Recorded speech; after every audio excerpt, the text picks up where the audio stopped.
And you have not announced your preferences in this Democratic primary. Like many activists, you're in these conversations. There are people who look to you politically, online and off. I'm curious, who might you support this cycle? Well, I'm choosing to dual endorse both Senator Sanders and Senator Warren. I think we need all hands on deck right now for progressives to join the movement to make sure that we don't get people like Mike Bloomberg, people like Biden into the president's office.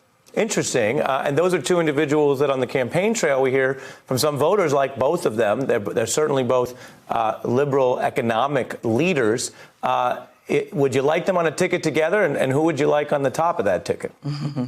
I'm not there yet to decide who's going to be on the top of that ticket. I think I want to try to unite as many of us together to push for both of these candidates to be leading candidates. It's important that we beat the Bloombergs of the world and the Bidens of the world. They have created much devastation in our communities, and I think we're at an important moment to get either Senator Warren or Senator Sanders into office. And obviously, when you choose, you also reject.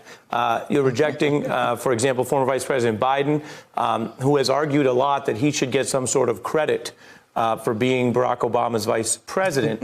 We've heard from others the counterargument that he was not put on that ticket because he was a civil rights activist. He was put on it in a way to grow out the ticket in the views of Obama and his leadership team. Where do you come down on that as Joe Biden makes what some are calling a last stand in South Carolina? I think for former Vice President Biden, it should be time for him to stand down. He comes from an old guard mentality, an old establishment, voted for the crime bill. It's just important that he takes a step back for new leadership, for people who want to change the party. And then I guess that raises another question, interestingly, because when you go back enough, and it's something we've reported on a lot on this show, and I'm not telling you anything you haven't already discussed in your work, the war on drugs, the incarceration agenda, private prisons, a lot of those, as you've said yourself, are bipartisan. Sanders, for example, also backed some of that in the 90s. What makes your view of him different, or do you feel that he's moved, changed, evolved?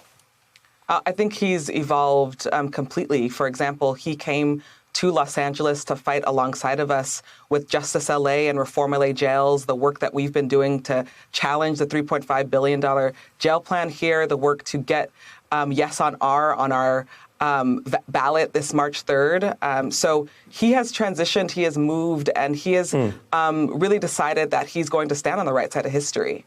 And the last thing I'll ask you, why are double endorsements so popular this cycle? I've seen newspapers do it too.